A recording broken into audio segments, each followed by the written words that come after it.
Hello guys, क्या आपने भी मोशन ग्राफिक्स का नाम सुना है? हाँ सुना है। तो कुछ नहीं, फिर तो आपको मालूम ही होगा कि अभी मोशन ग्राफिक्स का टाइम चल रहा है और उससे भी ज्यादा ट्रेंडिंग मोशन ग्राफिक्स का टाइम चल रहा है। और सिर्फ मोशन ग्राफिक्स ही नहीं, आजकल यूआई एनिमेशन भी बहुत पॉपुलर जा रहे हैं। सो आज के वीडियो में हम मोशन ग्राफिक्स का ब्रेकडाउन करेंगे और साथ ही में इस तरीके के एप्पल स्टाइल यूआई एनिमेशन का भी ब्रेकडाउन बताने वाला हूँ। तो चलो बिना किसी देरी के वीडियो को शुरू करते हैं।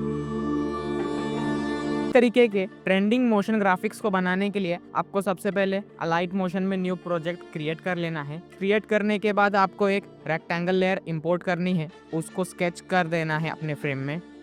फिर आपको इसके कलर एंड फिल पे आना है, यहाँ से इसको अपने अकॉर्डिंगली कलर दे देना है। फिर इफेक्ट पे आना है, यहाँ पे आपको सर्च करना है विग्नेट और इस इफेक्ट को इम्पोर्ट कर लेना है। फिर आपको एक रेक्टेंगल लेयर को इम्पोर्ट करना है और उसको कुछ इस तरीके से एडजस्ट कर लेना है आपको।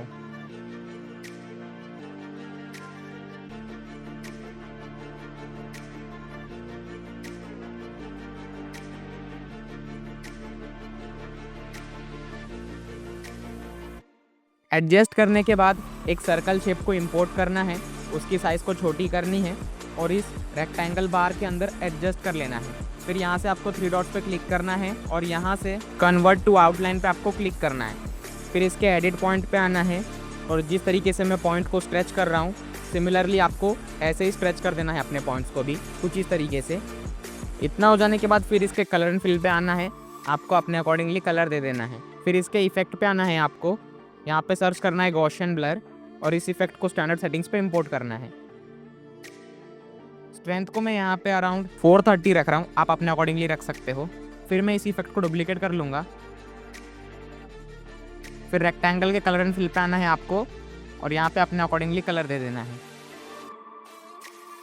तो यहाँ पे पर्पल वाला पार्ट बहुत कम आया है बार के अंदर, तो उसको इंक्रीज करने के लिए मैं यहाँ पे एडिट पॉइंट पे आऊँगा, यहाँ पे एक एक्स्ट्रा पॉइंट बनाऊँगा और इस सर्कल को स्ट्रेच कर दूँगा। सिमिलरली इसके अपोजिट साइड भी करूँगा, लेकिन ये अभी भी इनफ नहीं है, तो मैं एक काम करता हूँ, इसकी साइज़ को इंक्रीज़ कर लेता हूँ। लेकिन जैसे ही आप साइज़ को इंक्रीज़ करोगे, यहाँ पे रेक्टेंगल बार के बाहर भी इफेक्ट जा रहा है, तो उसको एडजस्ट करने के लिए आपको सिंपली सर्कल लेयर पे आना है, यहाँ पे 3 डॉट्स पे क्लिक करके यहाँ पे आपको क्रिएट क्लिपिंग मास्क पे क्लिक करना है, तो यहाँ पे आपका बराबर से एडजस्ट हो जाएगा। फिर आपको अपने अकॉर्डिंगली टेक्स्ट लिख लेना है। टेक्स्ट लिखने के बाद आपको बराबर से अपने टेक्स्ट को एडजस्ट कर लेना है इस बार के अंदर। एडजस्ट करने के बाद टेक्स्ट के इफेक्ट पे आना है, यहाँ पे टेक्स्ट स्पेसिंग को इंपोर्ट करना है और इस सेटिंग्स को आप अपने अकॉर्डिंगली रख सकते हो। फिर बराबर से आपको अपने टेक्स्ट को एडजस्ट कर लेना है। फिर रेक्टेंगल लेयर पे आना है, आपको इसके एडिट पॉइंट पे आना है, आपको स्टार्टिंग पे एक की फ्रेम देनी है और टाइमलाइन में 50 फ्रेम्स आगे जाना है और एक की फ्रेम देनी है और फिर स्टार्टिंग वाली की फ्रेम पे आना है और एक्स एक्सिस की वैल्यू को यहाँ पे आपको 0 कर देना है और दोनों की फ्रेम्स के बीच में आना है और 4th नंबर वाला ग्राफ को अप्लाई कर देना है। फिर जैसे आप इतना करोगे, फिर आपको इसके इफेक्ट पे आना है, यहाँ पे सर्च करना है fade in fade out. Fade in की वैल्यू को 20 सेकंड्स रखना है और फेड आउट की वैल्यू को 0। लेकिन जैसे ही आप फिर इतना करोगे, यहाँ पे आपका टेक्स्ट बराबर से एडजस्ट नहीं हुआ है रेक्टेंगल में, तो उसको एडजस्ट करने के लिए सिंपली आपको टेक्स्ट लेयर पे आना है, 3 डॉट्स पे क्लिक करना है और इसका आपको क्लिप इन मास्क क्रिएट कर लेना है, तो बराबर से आपका एनिमेशन बन जाएगा कुछ इस तरीके से।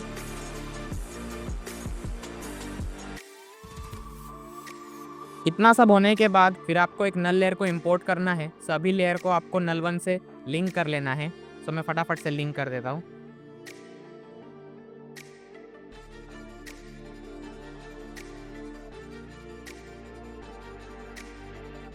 फिर आपको वेक्टर ड्राइंग को इंपोर्ट करना है और जिस तरीके से मैं शेप को ड्रॉ कर रहा हूँ, सेम टू सेम आपको वैसे ही ड्रॉ कर लेना है।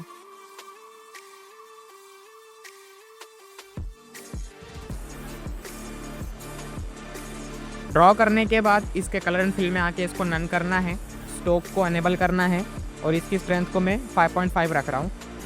फिर आपको इसके एडिट पॉइंट में आना है, सेकेंड पॉइंट को आपको बेंड करना है और जिस तरीके से मैं एडजस्ट कर रहा हूँ वैसे ही आपको भी एडजस्ट कर लेना है सेम टू सेम।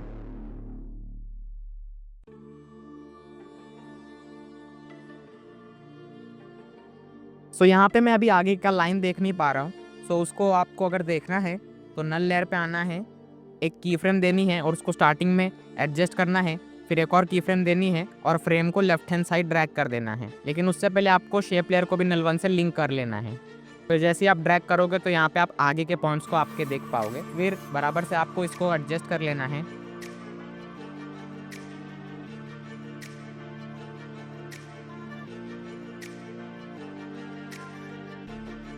बराबर से जैसे आपका एडजस्ट हो जाए, इस शेप को आपको डुप्लीकेट करना है। फिर आपको 3 डॉट्स पे यहाँ पे क्लिक करना है और फ्लिप वर्टिकली आपको सिलेक्ट करना है। जैसे ही आप सिलेक्ट करोगे तो यहाँ पे आपका सेकंड लाइन भी बन जाएगा। तो इतना सब करने के बाद फिर आपको नल लेयर पे आना है, की फ्रेम्स को डिलीट करना है। फिर शेप के इफेक्ट पे आना है आपको, यहाँ पे सर्च करना है ड्राइंग प्रोग्रेस और इसको ड्रॉ ग्रैंडुअली प्रीसेट से इंपोर्ट कर लेना है। फिर इसके एंड पे आना है आपको और इस सेकंड की फ्रेम को थोड़ा टाइमलाइन में स्ट्रेच कर देना है कुछ इस तरीके से। फिर से आपको इफेक्ट पे आना है, यहाँ पे सर्च करना है डीप ग्लो एनहांसर और इस इफेक्ट को इंपोर्ट कर लेना है। फिर इन सभी इफेक्ट को कॉपी करना है और सेकंड शेप लेयर में पेस्ट करना है। फिर जैसे आपका इतना सब करके हो जाएगा तो आपको नल लेयर पे आना है और टाइमलाइन में आगे जाके एक की फ्रेम देनी है और इस फ्रेम को लेफ्ट हैंड साइड ड्रैग कर देना है कुछ इस तरीके से और दोनों की फ्रेम्स के बीच में आके 4th नंबर वाला ग्राफ को अप्लाई करना है। फिर इतना सब करने के बाद स्टार्टिंग के आपको 3 लेयर को कॉपी कर लेना है, बैकग्राउंड लेयर को छोड़ के। लेयर को कॉपी करने के बाद जहाँ पे ये एनिमेशन खत्म हो रहा है उससे 5 से 10 सेकंड आपको पहले आना है और इन सभी लेयर को आपको पेस्ट कर देना है। पेस्ट करने के बाद यहाँ पे ये लेयर सेंटर में आई है, इसको हमको ऊपर साइड एडजस्ट करना है। तो आप सभी लेयर को एक एक करके एडजस्ट करोगे तो इसमें बहुत टाइम वेस्ट हो जाएगा। सो अगर आपको सभी लेयर को एक साथ ऊपर की ओर ले जाना है तो उसके लिए को नल लेयर को इंपोर्ट कर लेना है और इन तीनों लेयर्स को नल 2 से लिंक कर लेना है। लिंक करने के बाद इसके मूव एंड ट्रांसफॉर्म में आपको आना है और ऊपर बराबर से आपको एडजस्ट कर लेना है अपने लाइन के इधर।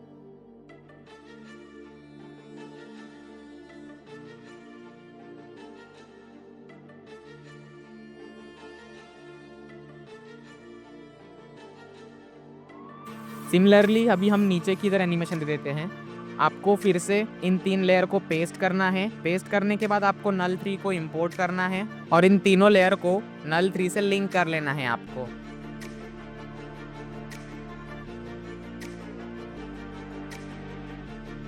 फिर जैसे ही आपका इतना सब करके हो जाएगा फिर आपको अपना टेक्स्ट चेंज कर लेना है। यहाँ से आपको अपने अकॉर्डिंगली यहाँ पे टेक्स्ट लिख लेना है।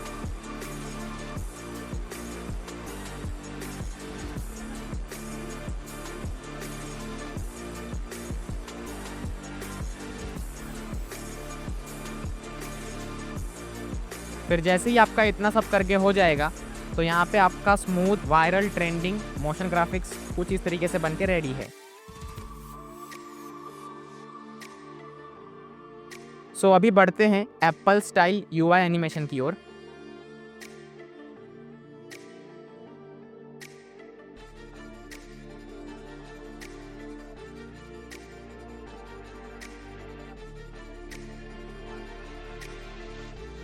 सो इस तरीके के एप्पल यूआई एनिमेशन को बनाने के लिए सबसे पहले आपको अलाइट मोशन में सबसे पहले आपको रेक्टेंगल लेयर को इंपोर्ट करना है।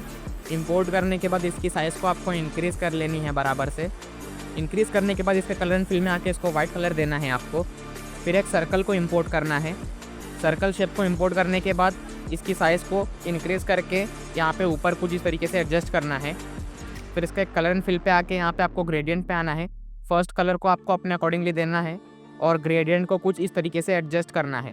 वाइट वाला पार्ट हमेशा रेक्टेंगल के सेंटर की ओर आना चाहिए। फिर आपको इसके इफेक्ट पे आना है, यहाँ पे सर्च करना है गॉसियन ब्लर और इस इफेक्ट को इंपोर्ट करना है। इसकी स्ट्रेंथ को आप अपने अकॉर्डिंगली रख सकते हो, मैं यहाँ पे 300% रख रहा हूँ। फिर मैं बराबर से एडजस्ट कर लेता हूँ। सो ये सर्कल लेयर थोड़ा रेक्टेंगल लेयर के बाहर जा रहा है तो उसको फिक्स करने के लिए आपको सर्कल शेप पे आना है। यहाँ पे आपको 3 डॉट्स पे क्लिक करना है और यहाँ से क्रिएट क्लिप इन मास्क पे क्लिक करना है। तो यहाँ से बराबर से आपका शेप एडजस्ट हो जाएगा इसके अंदर। फिर इतना सब करने के बाद आपको इसी लेयर को 3 टाइम्स डुप्लीकेट करना है और इस रेक्टेंगल के चारों ओर डिफरेंट कलर में एडजस्ट करना है। सो मैं फटाफट से कर लेता हूँ।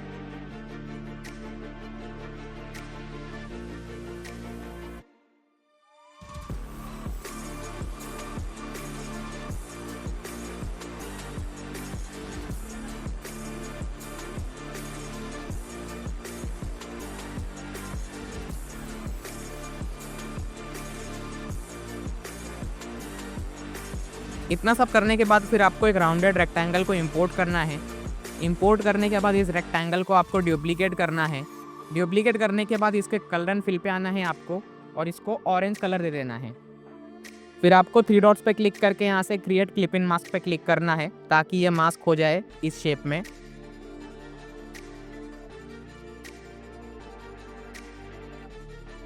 सो अभी ये उतना अच्छा नहीं दिख रहा, तो हम साइज़ को इंक्रीज़ कर लेते हैं रेक्टेंगल लेयर के। इंक्रीज़ करने के बाद भी ये उतना बढ़िया नहीं दिख रहा, तो एक काम करते हैं हम लोग, रेक्टेंगल लेयर पे आते हैं, इसके एडिट शेप में आके इसके रेडियस को हम लोग 40% कर देते हैं। सो अब ये थोड़ा अच्छा दिख रहा है। फिर इतना सब करने के बाद अभी टेक्स्ट लिखने की बारी है। सो मैं यहाँ पे फटाफट से टेक्स्ट लिख लेता हूँ और अपने अकॉर्डिंगली फॉन्ट दे देता हूँ। फिर आपको बराबर से इसको ऊपर कुछ इस तरीके से एडजस्ट कर लेना है। फिर आपको इस लेयर को डुप्लीकेट करनी है और इसके एडिट टेक्स्ट में आके यहाँ पे आपको अपने हिसाब से नंबर दे देना है। मैं यहाँ पे 6 दे रहा हूँ और इसके कलर को चेंज करके मैं यहाँ पे ब्लैक कलर कर दे रहा हूँ और फिर इसकी साइज़ को इंक्रीज़ करके मैं बराबर से एडजस्ट कर लेता हूँ रेक्टेंगल में।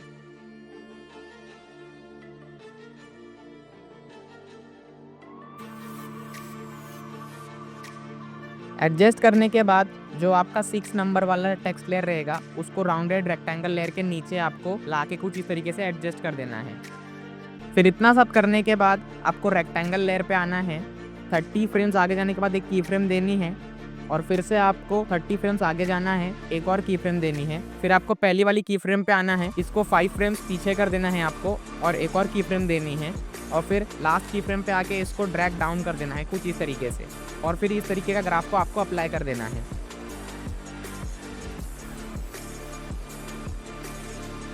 इतना सब करने के बाद फिर आपको टेक्स्ट लेयर पे आना है, इसके ब्लेंड एंड ओपेसिटी पे आना है, आपको एंडिंग में की फ्रेम देनी है और 20 फ्रेम्स आगे आना है और एक और की फ्रेम देनी है और एंड की फ्रेम की वैल्यू को आपको 0 कर देना है और दोनों की फ्रेम्स के बीच में आपको इस तरीके से स्मूथ सा ग्राफ अप्लाई कर देना है।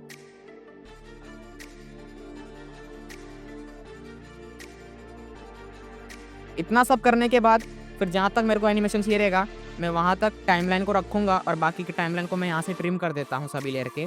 फिर आपको रेक्टेंगल लेयर पे आना है, इसके कलर एंड फिल पे आना है, इसको वाइट कलर देना है, इसके स्ट्रोक पे आना है, स्ट्रोक को एनेबल करना है, इसकी स्ट्रेंथ को आपको 0.5 रखनी है। फिर आपको सेकंड टेक्स्ट लेयर पे आना है, इसके ब्लेंड एंड ओपेसिटी पे 2 की फ्रेम देनी है, फर्स्ट की फ्रेम की वैल्यू को आपको 0 करना है और इस तरीके के ग्राफ को आपको अप्लाई करना है। फिर फर्स्ट टेक्स्ट लेयर पे आना है, सेम 2 की फ्रेम अप्लाई करना है आपको, स्टार्टिंग के की फ्रेम की वैल्यू को 0 करना है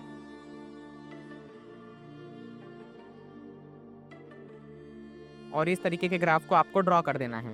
फिर आपको इस लेयर के मूव एंड ट्रांसफॉर्म पे आना है, स्टार्टिंग पे की फ्रेम देनी है और 15 फ्रेम्स पे एक और की फ्रेम देनी है, स्टार्टिंग के की फ्रेम पे आना है और इस लेयर को ड्रैग डाउन करना है थोड़ा सा और दोनों की फ्रेम्स के बीच में आपको इस तरीके के ग्राफ को ड्रॉ कर देना है। सिमिलरली आपको same effect second text layer पे भी देना है, तो मैं फटाफट से दे देता हूँ।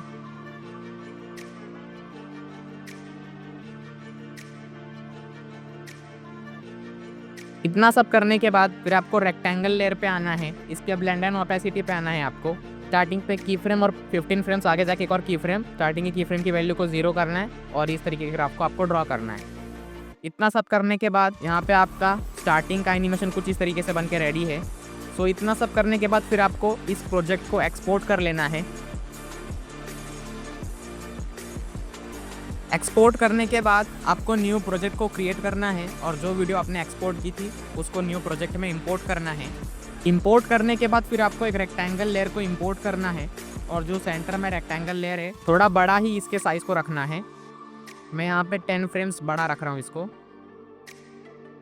फिर इसके कलर में आके आपको सेम कलर दे देना है जो आपने पहले रेक्टेंगल को दिया था। फिर आपको इसके रोटेशन पे आना है, स्टार्टिंग पे की फ्रेम देनी है और 20 फ्रेम्स आगे जाने के बाद एक और की फ्रेम देनी है और स्टार्टिंग के की फ्रेम पे आना है और इसकी वैल्यू को आप अपने अकॉर्डिंगली रख सकते हो। मैं यहाँ पे 30 रख रहा हूँ और इस तरीके के ग्राफ को आपको अप्लाई कर देना है।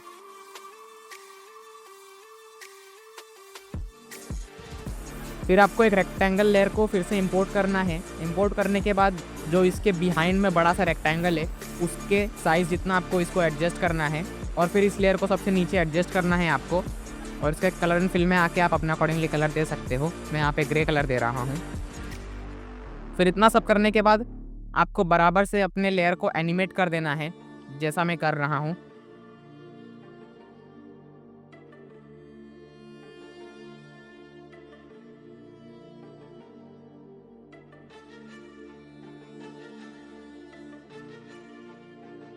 फिर जैसे ही आपका एडजस्ट करके हो जाएगा, आपको पहली रेक्टेंगल लेयर पे आना है, यहाँ पे आपको 3 की फ्रेम देनी है, जैसे मैं दे रहा हूँ सिमिलरली आपको भी वैसे ही की फ्रेम्स देनी है। की फ्रेम्स देने के बाद आपको लास्ट वाली की फ्रेम पे आना है और इसकी वैल्यू को आपको 10% कर देना है। मैंने यहाँ पे गलती से एनिमेशन सेकंड की फ्रेम में दे दिया है, आप केयरफुली थर्ड की फ्रेम पे एनिमेशन देना।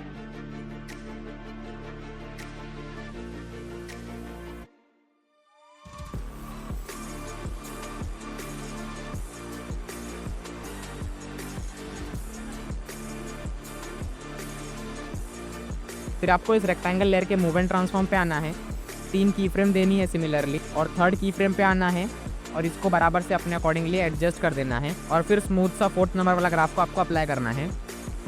फिर इसके साइज सेटिंग्स पे भी आपको 3 की फ्रेम देनी है और थर्ड की फ्रेम पे आना है आपको और इसकी साइज़ को छोटी कर देनी है और 4th नंबर वाले ग्राफ को अप्लाई करना है। फिर यहाँ पे हमारा स्मूथ सा एनिमेशन बन गया है।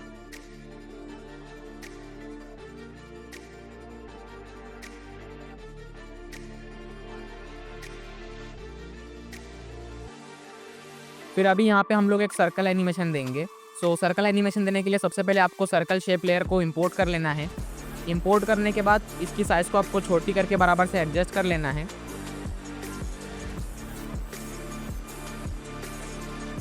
एडजस्ट करने के बाद फिर आपको इसके कलर एंड फिल पे आना है और इसको ऑरेंज कलर दे देना है। फिर इस लेयर के स्टार्टिंग पे आना है आपको, मूव एंड ट्रांसफॉर्म पे एक की फ्रेम देनी है, टाइमलाइन में आगे जाके एक और की फ्रेम देना है और स्टार्टिंग वाली की फ्रेम पे आना है आपको और इस शेप को थोड़ा सा ड्रैग डाउन कर देना है और कुछ इस तरीके से ग्राफ को आपको ड्रॉ करना है। फिर आपको इसके एडिट शेप पे आना है, एक की फ्रेम देनी है स्टार्टिंग में और टाइमलाइन में आगे जाके एक और की फ्रेम देनी और स्टार्टिंग वाली की फ्रेम की वाई की वैल्यू को आपको अपने अकॉर्डिंगली कम करनी है। मैं यहाँ पे 20% रख रहा हूँ। और फिर ग्राफ में आना है आपको, यहाँ पे सेकंड ग्राफ में आना है और यहाँ पे भी आपको सेकंड ग्राफ को चूज़ करके इस तरीके से एडजस्ट कर लेना है ताकि यहाँ पे एक पॉपअप सा एनिमेशन बन के रेडी हो सके। सो ये एनिमेशन अभी अच्छा नहीं दिख रहा, इस सर्कल लेयर को आपको रेक्टेंगल लेयर के नीचे रखना है। जैसे आप करोगे यहाँ पे आपका स्मूथ सा पॉपअप एनिमेशन भी रेडी हो जाएगा जो कि देखने में बहुत स्मूथ दिख रहा है। फिर अभी हमें नंबर्स लिखने हैं। सो नंबर लिखने के लिए आपको टेक्स्ट लेयर को इम्पोर्ट करना है। यहाँ पे आपको अपने अकॉर्डिंगली नंबर लिख लेना है। नंबर लिखने के बाद आपको इस लेयर को डुप्लीकेट करना है और आगे के नंबर कंटिन्यू लिखना है। तो मैं फटाफट से नंबर लिख लेता हूँ।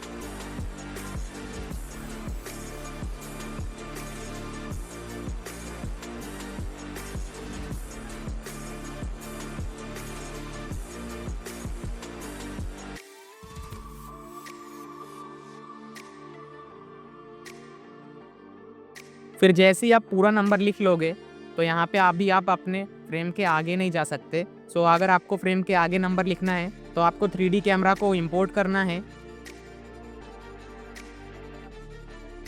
स्टार्टिंग पे की फ्रेम देनी है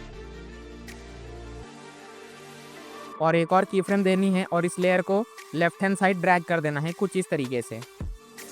जैसे ही आप करोगे तो यहाँ पे स्पेस क्रिएट हो जाएगा आपको नंबर लिखने के लिए। फिर आप यहाँ पे अपना नंबर लिख सकते हो। तो मैं फटाफट से लिख लेता हूँ।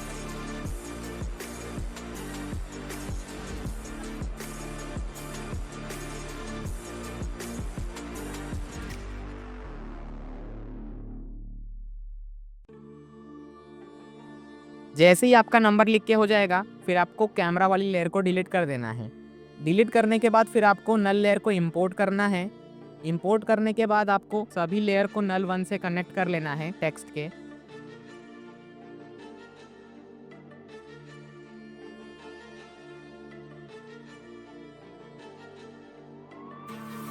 जैसे ही आपका कनेक्ट करके हो जाएगा फिर जहाँ से आपका एनिमेशन यहाँ पे ख़त्म हो रहा है वहाँ से आपको नंबर्स को स्टार्ट करना है और यहाँ पे फिर आपको सभी लेयर्स के टाइमलाइन को इंक्रीज कर देना है जहाँ पे आपका एनिमेशन ख़त्म हो रहा है।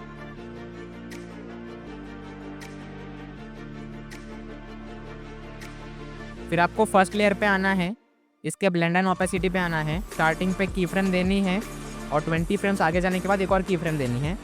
स्टार्टिंग पे की फ्रेम की वैल्यू को आपको 0% करना है और फिर दोनों की फ्रेम्स के बीच में ऐसा ग्राफ को आपको ड्रॉ कर देना है।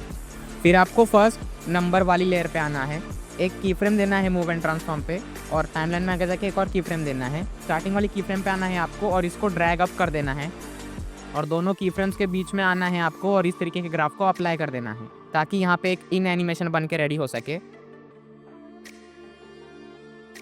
फिर आपको इसके ब्लेंड एंड ओपेसिटी पे आना है, 2 की फ्रेम्स देनी है, स्टार्टिंग के की फ्रेम की वैल्यू को 0 करना है और इस तरीके के ग्राफ को आपको अप्लाई कर देना है। सिमिलर एनिमेशन आपको बाकी 3 टेक्स्ट में भी देना है जो रेक्टेंगल शेप के अंदर है। तो मैं फटाफट से दे देता हूँ।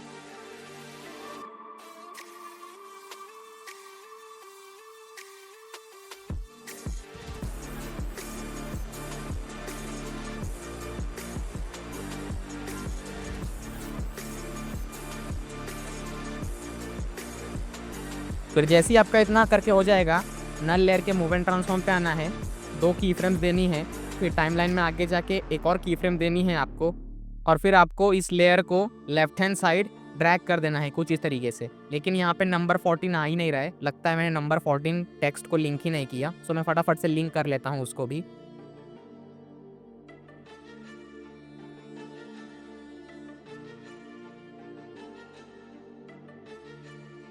लिंक करने के बाद फिर आपको इस सभी नंबर्स की टेक्स्ट लेयर को लेफ्ट हैंड साइड इस तरीके से कुछ ड्रैग कर देना है।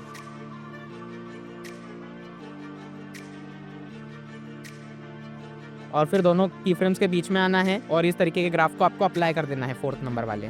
फिर जैसे ही आप करोगे इतना सब, यहाँ पे आपका स्मूथ एनिमेशन बन के रेडी हो जाएगा। इतना सब करने के बाद फिर आपको एक रेक्टेंगल लेयर को इंपोर्ट करना है और उसको कुछ इस तरीके से एडजस्ट कर लेना है साइज़ में, जैसा मैं कर रहा हूँ। एडजस्ट करने के बाद आपको इसको लेफ्ट हैंड साइड कुछ इस तरीके से एडजस्ट कर लेना है बराबर से फ्रेम में जाके। और इसके कलर एंड फिल पे आना है आपको और इसको ब्लैक कलर दे देना है।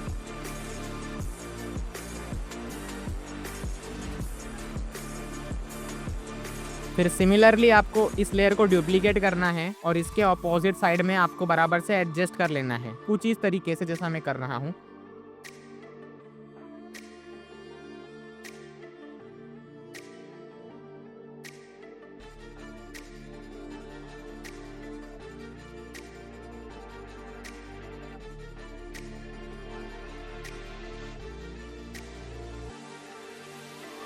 फिर इतना सब करने के बाद यहाँ पे मैंने 2 नंबर्स को एनिमेशन ही नहीं दिया। सो मैं फटाफट से उन 2 नंबर्स को भी एनिमेशन दे देता हूँ।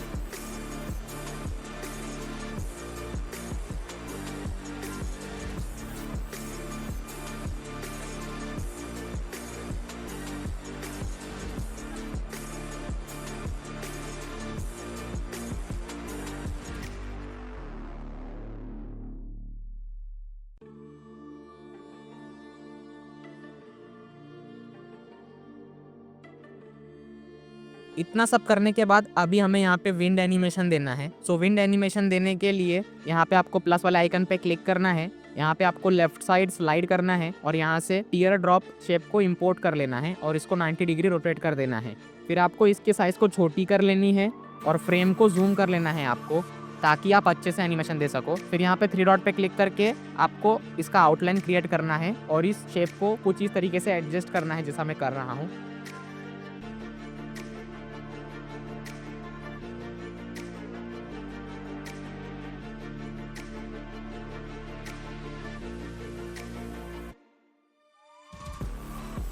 जैसे ही आपका एडजस्ट करके हो जाएगा, इसको भी आपको ऑरेंज कलर दे देना है। फिर आपको इसके साइज को छोटी करके एडजस्ट कर लेनी है बराबर से।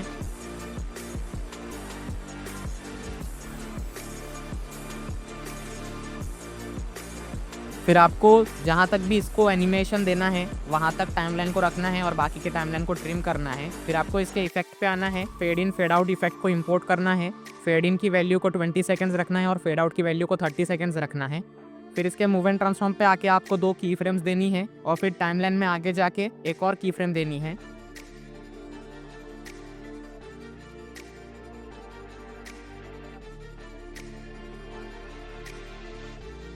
और इस ड्रॉप को फ्रेम के बाहर कुछ इस तरीके से एडजस्ट कर देना है और दोनों की फ्रेम्स के बीच में आना है और इस तरीके के ग्राफ को आपको अप्लाई कर देना है। फिर सिमिलरली आपको इस लेयर को डुप्लीकेट करना है और इस टीयर ड्रॉप को अलग अलग डायरेक्शन में एनिमेशन देके आपको अपना विंड एनिमेशन बना लेना है। तो जैसा मैं यहाँ पे बना रहा हूँ, सेम टू सेम आपको वैसा ही एनिमेशन देना है।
विंड एनिमेशन देने के बाद फिर आपको यहाँ पे जो बचे हुए नंबर्स है रेक्टेंगल लेयर में, उसको अभी आउट एनिमेशन देना है।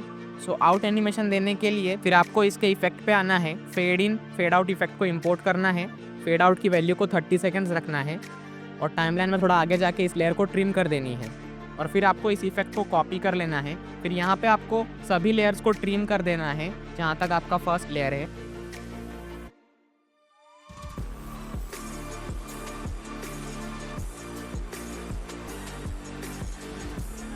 सभी लेयर को ट्रिम करने के बाद सेंटर वाले टेक्स्ट नंबर को छोड़ के आपको बाकी सारे नंबर्स में सिमिलर एनिमेशन देना है।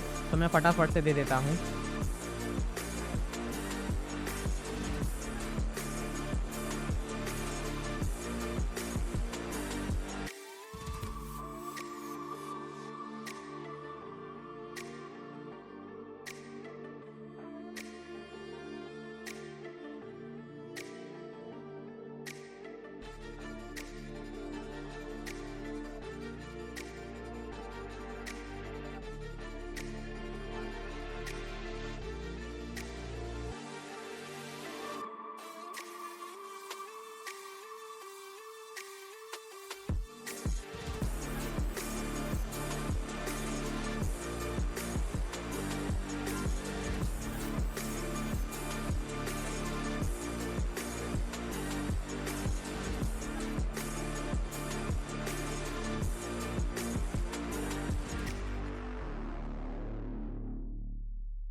फिर आपको सर्कल के अंदर वाली टेक्स्ट लेयर पे आना है। इसके मूव एंड ट्रांसफॉर्म पे आपको 2 की फ्रेम्स देनी है और टाइमलाइन में आगे जाके एक और की फ्रेम देनी है और इसको हल्का सा ड्रैग डाउन कर देना है। ध्यान रखना है आपको सर्कल के बाहर इसको नहीं ले जाना है। फिर आपको इसके टाइमलाइन को ट्रिम कर देना है।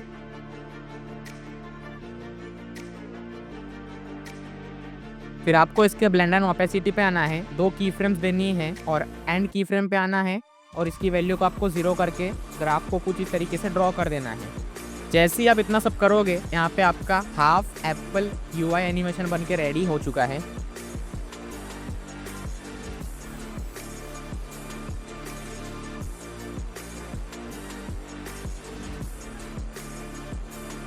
बस आज के वीडियो में बस इतना ही। इस वीडियो में मैंने आपको हाफ UI एनिमेशन बताया है। बाकी का पार्ट आपको मैं नेक्स्ट वीडियो में बताऊंगा और आप खुद से भी बनाने का ट्राई करो। अगर आप मेरी नेक्स्ट वीडियो के आने से पहले खुद से बना लेते हो तो मैंने डिस्क्रिप्शन में अपना पर्सनल टेलीग्राम का लिंक दिया है, आप मेरे को वहां पे फॉरवर्ड कर सकते हो अपना एनिमेशन। जितने भी लोग ने एनिमेशन कंप्लीट कर लिया रहेगा तो वो लोग मेरे को टेलीग्राम पे मैसेज कर देना। ऐसा करने से आप ही का फायदा है। जो भी लोग मेरे को टेलीग्राम पे मैसेज करेंगे मैं उनको रिटर्न में इस वीडियो का मोशन ग्राफिक्स का XML प्रोवाइड करूंगा। तो जितना जल्दी हो सके जाओ अपने अलाइट मोशन में इस एनिमेशन को कंप्लीट करके मुझे फटाफट से DM कर दो। मिलते हैं किसी नई वीडियो में, तब तक के लिए गुड बाय।